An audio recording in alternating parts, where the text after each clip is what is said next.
I fear no evil, for you are with me. Let's just pause right there. Because many of us are in this sunless shadow, this valley where it seems like our lives are just being interrupted and everything is being disrupted around us, and not in a sense in a good way. And many times when we are facing those types of challenges, we can lean or we can allow fear to rise up in us to get us to this place where we feel stuck. Have you ever been there before? Have you ever been stuck before? Have you ever felt like things would never get better than where you were? That you have been through one cycle after another cycle of negative things happening, and you believe that, man, things are just not going to get better. Well, I want to tell you that David was experiencing this, and he said, look, even though, so in essence, he was saying, I'm not exempt from having a bad day. I'm not exempt from having challenges. I'm not exempt from my life being on the line. I'm not exempt from going through persecution and challenges that will test my limits. I'm not exempt. But even though I walk through this valley, even though it seems sunless, even though it seems like there is no glimmer of light, I am going to rest in you. I'm not going to fear any evil because I know you're with me. Isn't that awesome? Isn't that comforting to know that God is with you no matter what you're facing right now, that he has not left you, that he is standing with you? And sometimes we just need to what? Listen to his voice. Listen to what he's saying. And then he said, your rod to protect me and your staff to guide me. They comfort me and console me. So they comfort and console me. So in essence, he's saying, look, I know that even though I'm walking through this hard time right now, and it may be something that I've never experienced before in my life, but God, I'm walking through this with you. And because you are with me, then I know I'm protected, and I know that you will guide me through it. How many of you need God's protection right now? How many of you need God to guide you through something right now? I want you to say, guide me, God. Protect me, God, right now. And I believe that if you position yourself to allow God to do that, he will do it just for you. Just for you. So David's saying, look, I may go through some tough times. I may face a tough adversary, but they can't stand against you because I don't have to fear them. I don't have to fear them because you're with me. You're with me. Because you're with me, I don't have to fear. I don't have to be afraid. I don't have to throw in the towel. I don't have to give up. I don't have to cave under the pressure because you're with me. Wow, that's so powerful. So powerful. And I just want to share for those of you listening. There's someone listening right now. You know God is. You don't have to feel alone. You don't have to be afraid. God is standing right now.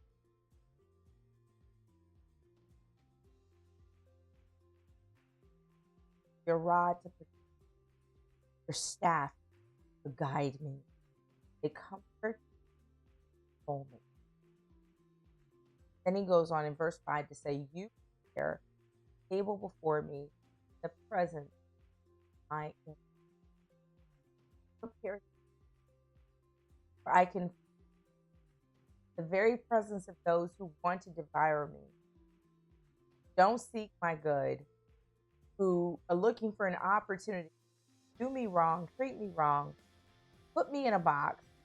But you prepared a table before me in their presence so that they can see your provision no matter what. They can see how you provide. In essence, he's saying, you put me in the presence of my enemies. And look, I'm not fearing. I'm not afraid. I know I'm protected because I know you're guiding. Then he said, you anointed my head. You have anointed and refreshed my head with oil. anointed, fresh, my head, oil, my cup overflow. I don't know about you, but when God refreshes you, He releases the anointing upon your head, something gets free. It's like that well of living water gets untapped inside of you. So when David says here, my cup runs over, I can see it. I visualize it like God is going into the well of your spirit and getting out everything that's been blocking it and clogging it up and releasing it so that the waters can flow freely, so that you and I can reconnect with Him in a way that we've never been able. Verse 6, surely, surely, goodness and mercy and unfailing love shall follow me all of the days of my life. Think about this right now. In our world where we have so much criticism, so much negative talk, so much of all of these things happening, even across our media and our news, there's so much bickering back and forth as to who's to blame. Who's to blame? Instead of guidance on where we need to be going, right? But God says, surely, David says, surely goodness and mercy. But what is he saying? He's saying, I see the good. I see your mercy. I see your love. Surely goodness and mercy and unfailing love shall follow me all the days of my life. Take a note here, David. And allow goodness, mercy, follow us. Goodness, mercy, our legacy. Then he says, and I shall dwell forever throughout all my days, the house, the presence of the Lord. Think about that. God, you're my. I don't have to want. I don't have to want for anything. What does that mean? I have to knock. The door will be open unto me. I believe that is me.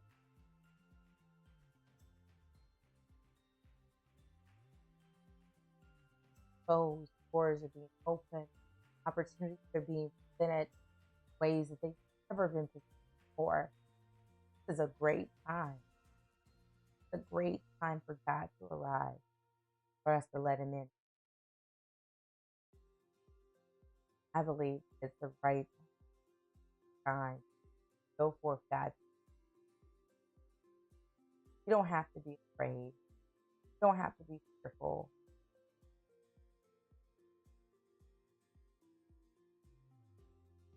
Receive for relief. Your seat out for.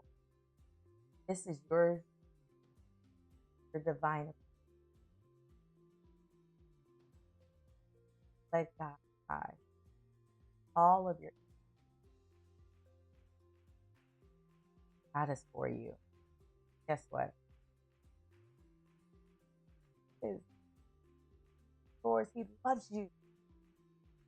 He loves you with unconditional love. You don't have anything for to be. Walk in the goodness of God today, knowing that goodness, mercy, following you all the day. God bless you. I hope you've been encouraged. Don't forget.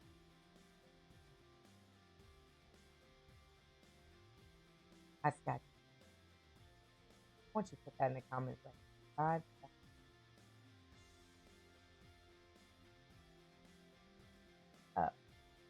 strengthening right now. God, don't remember. God, God bless you. Thank you. Don't forget.